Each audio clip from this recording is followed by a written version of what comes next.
விவோல இருந்து அவங்களோட V சீரிஸ்ல Vivo V30e அப்படின்ற ஒரு புது மொபைல் லான்ச் பண்ணியிருக்காங்க. உங்களுக்கு டிசைன் தான் முக்கியம், கேமரா வேற லெவலில் இருக்கணும், பேட்டரி லைஃப் தாறுமாறாக இருக்கணும், ஒரு ஸ்லிம்மான ஃபோனாக இருந்தால் சூப்பராக இருக்குமே நினைக்கிறவங்களுக்கு இந்த ஒரு ஃபோன் சூட்டபிளாக இருக்கலாம். ஸோ இதில் என்னெல்லாம் கொடுத்துருக்காங்க, என்னெல்லாம் ஃபீச்சர்ஸ் வருது அப்படின்றத வீடியோவில் ரொம்பவே கிளியராக சொல்லியிருக்கேன்.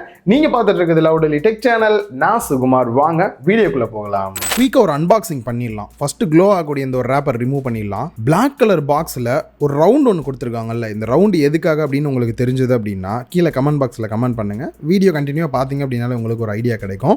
அண்ட் மாடலோட நேமும் ஃப்ரண்ட்லேயே வந்து கொடுத்துருக்காங்க. நெக்ஸ்ட் பேக் சைடில் ரேம் வேரியன்ட் என்ன, கலர் என்ன, சார் வேல்யூ என்ன அப்படின்ற எல்லாத்தையுமே மென்ஷன் பண்ணியிருக்காங்க. சீலை கட் பண்ணிட்டு பாக்ஸை ஓப்பன் பண்ணோம் அப்படின்னா எடுத்த உடனே மொபைல் தான். ஃபர்ஸ்ட் மேலே இருக்கக்கூடிய இந்த ஒரு ரேப்பர் ரிமூவ் பண்ணிடலாம். ஃபோன் கொஞ்சம் பெரிய ஃபோனாக இருக்கிற மாதிரியான ஒரு ஃபீல் கொடுக்குது, உங்களுக்கு பார்க்கும்போதே தெரியும். ஸோ என்ன சைஸு மற்ற இன்ஃபர்மேஷன்லாம் வீடியோவில் பார்க்கலாம். டர்ன் ஆன் பண்ணிட்டு சைட்லையும் வச்சாச்சு. நெக்ஸ்ட் ஒரு டிரான்ஸ்பரண்ட் ஜெல் கேஸ் ஒன்று வந்து கொடுத்துருக்காங்க. மொபைலோட போட்டு பார்த்தேன், கொஞ்ச நாள் வச்சு ஓட்டலாம். Next user manual and warranty card கொடுத்துருக்காங்க. அண்ட் நெக்ஸ்ட் 44 வாட் சப்போர்ட் பண்ணக்கூடிய ஃபாஸ்ட் சார்ஜிங் அடாப்டர் பாக்ஸ்லேயே கொடுத்துருக்காங்க. அண்ட் அதுக்கான ஒரு டைப் சி கேபிளும் கொடுத்துருக்காங்க. கேபிளோட குவாலிட்டி வைஸ் நல்லாவே இருக்கு. ஸோ மொபைல் என்ன ஃபீச்சர்ஸ் வருதுன்னு பார்க்க போறதுக்கு முன்னாடி இந்த வீடியோ நம்ம விவோ கூட சேர்ந்து தான் ஒர்க் பண்றோம்.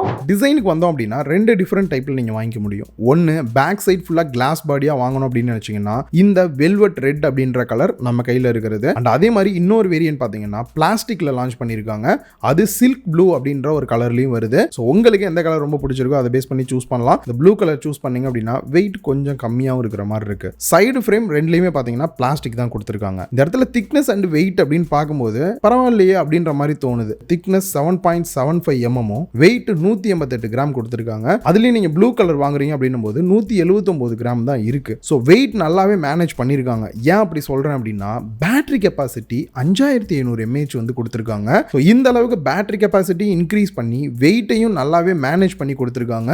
ஒரு ஸ்லிம்மா இருக்கிற மாதிரியான ஒரு ஃபீலுமே கொடுக்குது மொபைல். அதுக்கான இன்னொரு ரீசன் பாத்தீங்க அப்படின்னா ஃப்ரண்ட் அண்ட் பேக் ரெண்டு சைடுமே சிமிட்ரிக்கா இருக்க மாதிரி கர்வா வந்து கொடுத்துருக்காங்க. பார்க்கிறதுக்கு மொபைல் செம்ம ஸ்லிம்மா இருக்கு அப்படின்ற மாதிரியான ஒரு ஃபீலிங் இருக்கிற மாதிரி கொடுக்குது. அந்த ரெட் கலர்ல பாத்தீங்க அப்படின்னா பாதி நாய்ஸ் ஆட் பண்ண மாதிரியும் அண்ட் ஒரு சைடு ஃபுல்லா கிளாசி ஃபினிஷ்ல ஒரு ஃபைபர் மெட்டீரியல் இருந்தா எப்படி இருக்குமோ அந்த மாதிரியான ஒரு ஃபீல்ல கொடுத்துருக்காங்க. ஸோ நார்மலா சிங்கிள் ஹேண்ட்ல யூஸ் பண்றோம் அப்படின்னும் போது கையில ஹோல்டு பண்ணி யூஸ் பண்றதுக்கு நல்லாவே இருக்கு ஃபீல் வந்துட்டு. வெயிட் பேலன்ஸுமே பெட்டரா பண்ணிருக்காங்க. மேட் ஃபினிஷ்ல இருக்கனால நம்ம ஃபிங்கர்ஸ்லாம் வச்சாலும் கூட ஃபிங்கர் பிரிண்ட்ஸ் மெட்ஜஸ்லாம் பெருசா வந்து படல அப்படின்னு தான் சொல்லணும். நெக்ஸ்ட் IP64 வந்து கொடுத்துருக்காங்க. டைரக்டா தண்ணியிலாம் வந்து போட்டுறாதீங்க. தெரியாம தண்ணியெல்லாம் இது மாதிரி மேலே பட்டுறது ஸ்ப்ரே ஆயிருது அப்படின்னா நீங்க தொடச்சிட்டீங்க அப்படின்னா மொபைலுக்கு பெரிய ப்ராப்ளம் எதுவும் வராது. ஒரு பக்கம் ஃபினிஷிங்கா இருக்கனால கையில ஹோல்டு பண்ணும்போது லைட்டா ஸ்லிப் ஆகிற மாதிரி ஃபீல் கொடுக்குது. பட் நார்மலா நம்ம கேஸ் தானே போட்டு யூஸ் பண்ண போறோம், அதனால அந்த கிரிப் ஆட்டோமேட்டிக்கா கிடைச்சிருது.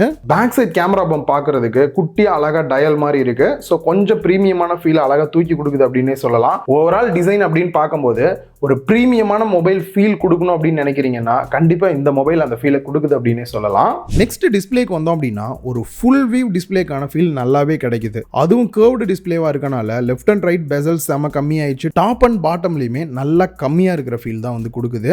ஸோ ஓவராலா ஒரு ஃபுல் வியூ டிஸ்பிளே நல்ல ஒரு பிரீமியமான ஃபீலுமே கொடுக்குது டிஸ்பிளே பார்க்கறதுக்கு. அந்த டிஸ்பிளேயோட சைஸ் அப்படின்னு பார்க்கும்போது 6.78 inch full HD plus AMOLED display 120 Hz refresh ரேட்டோடையும் கொடுத்துருக்காங்க. ஸோ நார்மலாக 60 Hz இல்லாட்டி 120 Hz நீங்கள் சூஸ் பண்ணிக்கலாம். ஸ்மார்ட் மோட் சூஸ் பண்ணுறீங்க அப்படின்ற பட்சத்தில் 60 Hz இல்லாட்டி 120 Hz வந்து ஆட்டோமேட்டிக்காக சேஞ்ச் ஆகிற மாதிரி வந்து கொடுத்துருக்காங்க. ஸ்க்ரீன் ப்ரொடெக்ஷன் என்ன கொடுத்துருக்காங்க அப்படின்றத இது வரைக்கும் எதுவும் மென்ஷன் பண்ணலை. லான்ச் ஆனதுக்கப்புறம் தெரிஞ்சது அப்படின்னா கீழே கமெண்ட் பாக்ஸில் கமெண்ட் பண்ணுறேன். இந்த ஒரு ப்ரைஸ் ரேஞ்சுக்கு HDR மோட் வந்து கொடுத்துருந்துருக்கலாம். அது மிஸ் ஆகிறது ஒரு சின்ன குறையாக இருக்கிற ஃபீலாக இருக்குது. பீக் பிரைட்னஸ் அப்படின்னு பார்க்கும்போது 1300 nits வந்து கொடுத்துருக்காங்க. இன்டோர் அவுட்டோர் டைரக்ட் சன்லைட்டில் கூட நல்லாவே மேனேஜ் பண்ணுது. நான் யூஸ் பண்ண வரைக்கும் நல்லாவே விசிபிளா இருக்கு டைரக்ட் சன்லைட்ல கூட. ஓவரால் டிஸ்பிளேயோட குவாலிட்டியை பொறுத்த வரைக்கும் ஒரு பிரீமியம் அப்படின்னா இந்த கர்வ்டு டிஸ்பிளே பார்க்கும்போது அந்த பிரீமியம் கண்டிப்பா நமக்கு கிடைக்கும். அண்ட் அதே மாதிரி டெக்ஸ்ட் எல்லாம் பார்க்கிறதுக்கு நல்லாவே ஷார்ப்பா இருக்கிற ஃபீல் கொடுக்குது. சேச்சுரேஷன் லெவலா இருக்கட்டும், டைனமிக் ரேஞ்சா இருக்கட்டும், டிஸ்பிளேயோட குவாலிட்டி வைஸ் ஓவராலா பெஸ்ட்டாவே கொடுத்துருக்காங்க. செக்யூரிட்டி அன்லாக் பொறுத்த வரைக்கும் in display finger print scanner கொடுத்துருக்காங்க. யூஸ் பண்றதுக்கு நல்லாவே ஃபாஸ்டா இருக்கிற ஃபீல் கொடுக்குது. அண்ட் அதே மாதிரி ஃபேஸ் அன்லாக்குமே பாத்தீங்கன்னா கொஞ்சம் லோ லைட்டா இருந்தாலும் கூட குயிக்கா அன்லாக் ஆகிறது நல்லாவே நோட் பண்ண முடிஞ்சது. பாட்டமில் ஹைபிரிட் சிம் ஸ்லாட் கொடுத்துருக்காங்க. 2 சிம் கார்டு இல்லாட்டி ஒரு சிம் கார்டு ஒரு SD கார்டு யூஸ் பண்ணுற மாதிரி கொடுத்துருக்காங்க. அண்ட் அதே மாதிரி மைக்கு டைப் சி போர்ட் அண்ட் ஸ்பீக்கர்கள் கொடுத்துருக்காங்க. ஸ்பீக்கரை பொறுத்த வரைக்கும் சிங்கிள் ஸ்பீக்கர் செட்டப் தான் கொடுத்துருக்காங்க. டியூவல் ஸ்பீக்கர் செட்டப் வரல. ஸோ கொடுத்துருந்தா இன்னும் கொஞ்சம் பெட்டராக இருந்திருக்கும். பட் வால்யூம் எந்த அளவுக்கு இருக்குது அப்படின்னு பார்க்கும்போது நார்மலாக 100% வச்சு கேட்டிங்க அப்படின்னா வால்யூம் வந்துட்டு நியூட்ரலாக இருக்குது. அதே சமயம் கொஞ்சம் பூஸ்ட் பண்ணி கொஞ்சம் அதிக சவுண்ட் வைக்கணும் அப்படின்னு நினச்சிங்கன்னா இவங்களே 200% மாதிரி கொடுத்துருக்காங்க. கொடுத்தீங்க அப்படின்னா நல்லாவே லவுடராக கிடைக்கும் உங்களுக்கு சவுண்டு. டாப்பில் நாய்ஸ் கேன்சலேஷன் மைக் கொடுத்துருக்காங்க. ரைட் சைடில் volume rocker key and power button கொடுத்துருக்காங்க. ஓஎஸ்க்கு வந்தோம் அப்படின்னா Funtouch OS 14 Android 14 base பண்ணி ரன் ஆகிற மாதிரி வந்து கொடுத்துருக்காங்க. செக்யூரிட்டி பேட்ச் அப்டேட்டை பொறுத்த வரைக்கும் மார்ச் மந்த் வரைக்குமே வந்து கொடுத்துருக்காங்க. அண்ட் இவங்க ப்ராமிஸாக கொடுக்கக்கூடிய அப்டேட்ஸ் அப்படின்னு பார்க்கும்போது 3 ஆண்ட்ராய்டு அப்டேட் கொடுக்குற மாதிரியும் 4 வருஷத்துக்கான செக்யூரிட்டி பேட்ச் அப்டேட்டும் வரும் அப்படின்ற மாதிரி சொல்லியிருக்காங்க. இது ஒரு நல்ல விஷயம் தான். அண்ட் மற்றபடி ஓஎஸை பொறுத்த வரைக்கும் எப்பயும் கொடுக்கக்கூடிய அந்த தேவையில்லாத ஆப்ஸ் எல்லாத்தையுமே கொடுத்துருக்காங்க.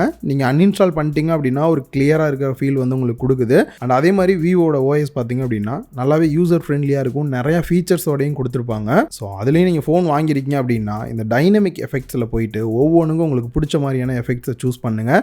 ரியலாகவே செம சூப்பராக இருக்கும் பார்க்குறதுக்கு. ஸோ இந்த ஒரு மொபைலில் கேமரா அப்படின்னு வரும்போது ஃப்ரண்ட்டில் செல்ஃபி கேமராவே 50 மெகா பிக்சல் ஆட்டோ ஃபோக்கஸிங்கோட கொடுத்துருக்காங்க. மோஸ்ட்லி பார்த்தீங்க அப்படின்னா இந்த ஆட்டோ ஃபோக்கஸிங் எல்லா பிராண்டும் கொடுக்கறது கிடையாது. இதோட யூஸ் பார்த்தீங்க அப்படின்னா நீங்கள் ஒவ்வொரு தாட்டி செல்ஃபி வீடியோ ஃபோட்டோவோ எடுக்கிறீங்க அப்படின்னும் போது உங்களை எப்பயுமே ஃபோக்கஸாகவே வச்சுருக்கோம். நீங்கள் கையை எந்த டிஸ்டன்ஸில் வச்சாலுமே உங்களுக்கு ஒரு பெஸ்ட்டான ஃபோட்டோ அவுட்புட் எந்த இடத்துலையும் பிளர் இல்லாமல் உங்களுக்கு கிடைக்கும். அண்ட் போர்ட்ரேட் ஃபோட்டோஸுமே பார்த்தீங்க அப்படின்னா செல்ஃபிலையுமே ரொம்பவே நல்லா இருக்கிற ஃபீல் தான் வந்து கொடுத்தது. அண்ட் பேக் சைடை பொறுத்த வரைக்கும் மெயின் கேமரா 50 மெகா பிக்சல் சோனியோட IMX 882 சென்சார் யூஸ் பண்ணியிருக்காங்க. அப்பேச்சர் வேல்யூ பொறுத்த வரைக்கும் 1.79 வருது. எப்பயும் போல் மெயின் கேமராலையும் ஆட்டோ ஃபோக்கஸிங் கொடுத்துருக்காங்க. ப்ளஸ் OIS சப்போர்ட்டோட வருது. இதனால் நார்மலாக எடுக்கக்கூடிய ஃபோட்டோஸாக இருக்கட்டும் இல்லை வீடியோஸாக இருக்கட்டும் லோ லைட் ஃபோட்டோ கூட ஷேக்கிங்கே இல்லாமல் ஒரு பெஸ்ட்டான ஃபோட்டோ அவுட்புட் வரதை வந்து நம்மளால் பார்க்க முடியுது. அண்ட் அதுலேயும் குறிப்பாக இவங்க கொடுத்துருக்கக்கூடிய இந்த ஆரா லைட். ஸோ இப்போ ரீசெண்ட் டேஸில் இதை வந்து நிறைய மொபைலில் கொடுத்துட்டு வர்றாங்க. இது ஆட்டோமேட்டிக்காக பேக் சைடில் பார்த்தீங்க அப்படின்னா லைட்டோட டெம்பரேச்சரை சேஞ்ச் பண்ணுறது மூலியமா எல்லோ கலர் இருந்து அப்படியே உங்களுக்கு ஒயிட் கலர் வரைக்கும் ஆட்டோமேட்டிக்காக சேஞ்ச் ஆகிக்கும். இல்லை நீங்கள் மேனுவலாக வந்துட்டு இடத்துக்கு ஏற்ற மாதிரி சில ஃபில்டர் மாதிரி நீங்கள் ட்ரை பண்ணோம் அப்படின்னாலும் நீங்களே மேனுவலாக அட்ஜஸ்ட் பண்ணியும் ட்ரை பண்ணலாம். நார்மலாக இந்த லைட் இல்லாமல் எடுக்கிறதுக்கும் வச்சு எடுக்கிறதுக்கான வித்தியாசம் நீங்கள் இந்த ஃபோட்டோவில் பார்க்கும்போது எந்த அளவுக்கு இருக்குது அப்படின்றது தெரியும். இந்த லைட் இருக்கிறது ஒரு லோ லைட்டில் நீங்கள் ஃபோட்டோ எடுக்கிறீங்க அப்படின்னும் போது இந்த டெம்பரேச்சர் சேஞ்ச் பண்ணி எடுக்கிறது ஒரு பெஸ்ட்டான அவுட்புட்டாக உங்களுக்கு கிடைக்கும். நெக்ஸ்ட் இதே 50 மெகா பிக்சலை யூஸ் பண்ணி 2x அளவுக்கு நமக்கு வந்து டிஜிட்டல் ஜூம் பண்ணி ஃபோட்டோஸ் எடுக்கிற மாதிரி இருக்குது. ஸோ போர்ட்ரேட் ஃபோட்டோஸ்லாம் எடுக்கிறீங்க அப்படின்னும் போது இந்த 2xல எடுத்தீங்க அப்படின்னா இன்னும் கொஞ்சம் பெட்டராக இருக்கும் பார்க்கறதுக்கு. நெக்ஸ்ட் அல்ட்ரா வைட் ஆங்கிளை பொறுத்த வரைக்கும் 8 மெகா பிக்சல் கொடுத்துருக்காங்க. ஃபீல்ட் ஆஃப் வியூ வந்துட்டு 120 டிகிரி வரைக்கும் கவர் ஆகிற மாதிரி வந்து கொடுத்துருக்காங்க. மெயினோட கம்பேர் பண்ணி பார்க்கும்போது எந்த அளவுக்கு இருக்குது அப்படின்றது உங்களுக்கு தெரியும். ஸோ என்னை பொறுத்த வரைக்கும் செல்ஃபி கேமராவாக இருக்கட்டும் இந்த மெயின் கேமராவாக இருக்கட்டும் ஒரு ஒர்த்தாக இருக்கிற ஃபீல் கொடுக்குது. அண்ட் வீடியோ அவுட்புட்டை பொறுத்த வரைக்கும் மேக்ஸிமம் ஃப்ரண்ட் அண்ட் பேக் ரெண்டுலேயுமே பார்த்தீங்க அப்படின்னா 4K 30 fps எடுக்கிற மாதிரி வந்து கொடுத்துருக்காங்க. இது இல்லாமல் பேக் சைடில் 1080p 60 fps இல்லாட்டி 30 fps எடுக்கிற மாதிரி வந்து கொடுத்துருக்காங்க. அண்ட் பேட்டரி கெப்பாசிட்டி அப்படின்னு வரும்போது 5500 mAh பேட்டரி கெப்பாசிட்டி கொடுத்துருக்காங்க. இப்போ ரீசெண்டாக பல பிராண்ட் இந்த மாதிரி தான் கொடுத்துட்டு வராங்க. இவங்களுக்கு கொடுக்கறது நல்ல ஒரு விஷயம் தான். ஏன்னா இன்னைக்கு நம்ம ஃபோன் நோண்டுக்கெல்லாம் வந்து சீக்கிரமே பேட்டரி காலி ஆயிடுது. அதுக்கு கொஞ்சம் பூஸ்ட் மாதிரி இது இருக்கும் அப்படின்னே சொல்லலாம். அண்ட் ஃபாஸ்ட் சார்ஜிங் சப்போர்ட்டை பொறுத்த வரைக்கும் 44 watts fast charging support adapter பாக்ஸ்லேயே வந்து கொடுத்துட்றாங்க. இதை யூஸ் பண்ணி சார்ஜ் பண்ணால் எவ்வளோ நேரத்தில் சார்ஜ் ஆகும் அப்படின்றத நான் லைவாக எதுவும் டெஸ்ட் பண்ணி பார்க்கல. சப்போஸ் ஃபுல் ரிவ்யூ போடுறேன் அப்படின்னும் போது கண்டிப்பாக இது வந்து நான் ஆட் பண்ணுறேன். அண்ட் அதே மாதிரி பேட்டரி லைஃப் அப்படின்னு வரும்போது நான் ஒரு வாரமாக யூஸ் பண்ணி பார்க்குறேன். அதை பொறுத்த வரைக்கும் 1 டேக்கு மேலேயே வந்து நல்லாவே பேட்டரி லைஃப் வந்து கிடைக்குது. கொஞ்சம் ஹெவி யூஸ் பண்ணுறவங்களுக்குலாம் 1 டேக்கான பேட்டரி லைஃபுக்கு தாராளமாக இது சப்போர்ட்டாக இருக்கும் அப்படின்னே சொல்லலாம். நெக்ஸ்ட் ப்ராசர் அப்படின்னு வரும்போதே இந்த V சீரிஸ்லேயே பார்த்தீங்க அப்படின்னா பெருசாக வந்து விவோ பர்ஃபார்மன்ஸ்க்கு வந்து கான்சன்ட்ரேட் பண்ண மாட்டாங்க. இதுலேயும் அந்த மாதிரி தான் அதிகமாக கேமரா டிசைன் டிஸ்பிளே பேட்டரி இதுலேயே தான் வந்து கான்சன்ட்ரேட் பண்ணியிருக்காங்க.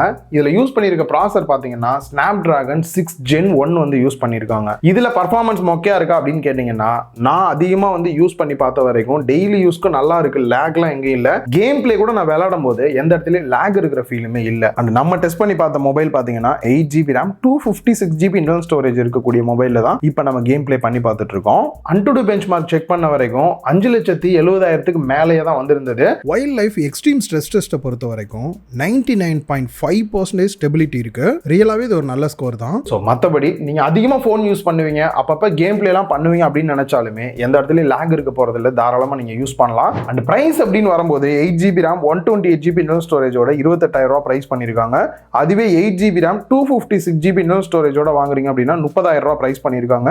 அண்ட் இதில் ஃபிளாட்டாக 10% இன்ஸ்டன்ட் கேஷ்பேக்கும் இருக்கு, 12 மந்த்துக்கான நோ காஸ்ட் இஎம்ஐயுமே இருக்கு. அதை பத்தின எல்லா இன்ஃபர்மேஷனுமே கீழே டிஸ்கிரிப்ஷன்ல லிங்க் கொடுத்துருக்கேன், செக் பண்ணி பாருங்க. அண்ட் அது மட்டும் இல்லாம இது பாத்தீங்கன்னா ஜஸ்ட் ஒரு ஃபர்ஸ்ட் இம்ப்ரெஷன் மாதிரி தான். என்னால என்னெல்லாம் கவர் பண்ண முடியும், என்னெல்லாம் இருக்கு அப்படின்றத சொல்லியிருக்கேன். கண்டிப்பா இந்த மொபைல் நீங்க வாங்குறீங்க அப்படின்ற பட்சத்தில் இன்னும் டீட்டெயிலா நீங்க ரிவ்யூ பார்த்துட்டு வாங்குனீங்க அப்படின்னா உங்களுக்கு ரொம்ப யூஸ்ஃபுல்லா இருக்கும். இந்த வீடியோ உங்களுக்கு யூஸ்ஃபுல்லா இருந்திருக்கும் அப்படின்னு நினைக்கிறேன். இந்த வீடியோ பிடிச்சிருந்தா லைக் பண்ணுங்க, உங்க ஃப்ரெண்ட்ஸ் கூட ஷேர் பண்ணுங்க. மறக்காம லவுட் டெக் சேனலுக்கு உங்களோட சப்போர்ட்டை கொடுங்க.